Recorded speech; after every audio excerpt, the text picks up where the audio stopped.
South Korean pop music, जिसे हम के पॉप के नाम से जानते हैं, जिसने साउथ कोरिया के इकोनॉमी को बहुत तेज़ी से बूस्ट करने में एक अहम रोल निभाया है। South Korean culture and tourism department ने 2018 में $9.48 बिलियन कंट्रीब्यूट किए थे साउथ कोरियन इकोनॉमी में, जो कि बढ़ के $12.3 बिलियन हो गए थे 2019 में। और 2020 कोविड पैंडमिक के दौरान जब BTS का डायनामाइट सॉन्ग रिलीज़ हुआ था, उसने 18 हफ्तों के अंदर $1.48 बिलियन कमा लिए थे। लेकिन आखिर के पॉप इतना फेमस कैसे हो गया और इसका कोरियन इकोनॉमी में क्या कंट्रीब्यूशन है?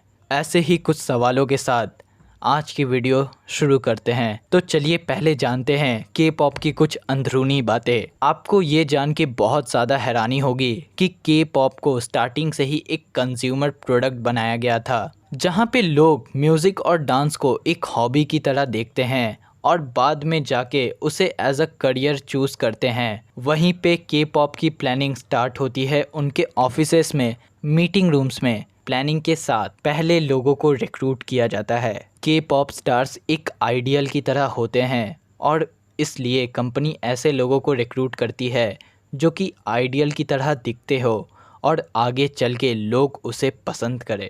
रिक्रूटमेंट के बाद आती है ट्रेनिंग की बारी, जिसकी शुरुआत 10 से 11 साल की एज से ही हो जाती है और आने वाले 5 से 10 सालों तक चलती है। इन्हें हर दिन बहुत मुश्किल ट्रेनिंग से गुजरना पड़ता है और इतना सब करने के बावजूद सिर्फ 10% लोगों को ही डेब्यूट किया जाता है। लेकिन आखिर साउथ कोरिया को के पॉप की ज़रूरत क्यों पड़ गई और आखिर इसकी शुरुआत कहाँ से हुई थी? हम इस पूरे के पॉप की जर्नी को 3 मेजर इवेंट में डिवाइड कर सकते हैं। पहला इवेंट था 1988 का समर ओलंपिक्स, जो कि एक बहुत बड़ा टर्निंग पॉइंट साबित हुआ साउथ कोरिया के लिए, जिसने कंट्री के इमेज को दुनिया के सामने दर्शाया था। Giant TV monopolies, censorship loss को हटा दिया गया, जिसके कारण नए जनरेशन आर्टिस्ट को उभरने का मौका दिया गया। और ठीक इसके 4 साल बाद 1992 में Korean culture and tourism department ने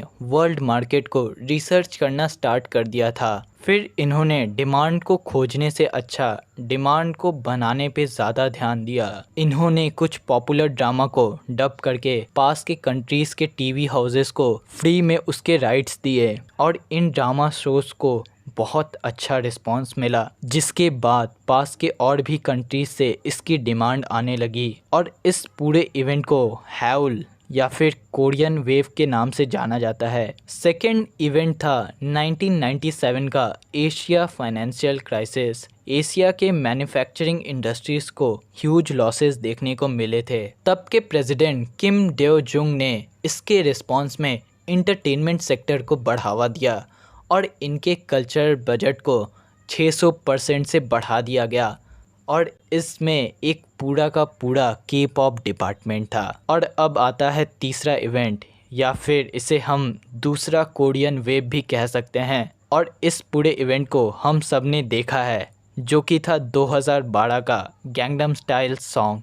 जिसके बाद कोरियन ड्रामा, म्यूज़िक, फैशन और लैंग्वेज ने लोगों के दिलों में क्यूरोसिटी जगा दी थी। लेकिन इन तीनों इवेंट का आज कोरियन इकोनॉमी से क्या लेना देना है? देखो, के पॉप एक मल्टी बिलियन डॉलर इंडस्ट्री बन चुकी है, जो कि आज साउथ कोरिया का इंटरनेशनल फेस है। हर 13 में से एक टूरिस्ट के पॉप के कारण साउथ कोरिया को विजिट करता है। नैमसम टावर, पैम्पो ब्रिज आज एक टूरिस्ट हब बन चुके हैं। हर साल 1 बिलियन से ज़्यादा के कंज्यूमर गुड्स एक्सपोर्ट हो रहे हैं। आई सोल यू जैसे ब्रांड स्लोगन के कारण सोल की टूरिस्ट विजिट 1.7 करोड़ लोगों की हो गई थी 2019 में।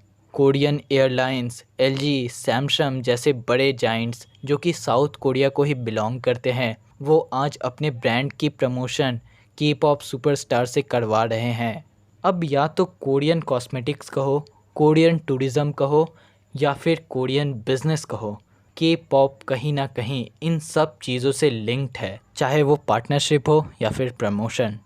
और अगर आपको इस वीडियो से कुछ भी नया जानने को मिला तो लाइक करें इस वीडियो को और सब्सक्राइब करें हमारे चैनल को ऐसे ही इंटरेस्टिंग बिजनेस नॉलेज के लिए। Thank you.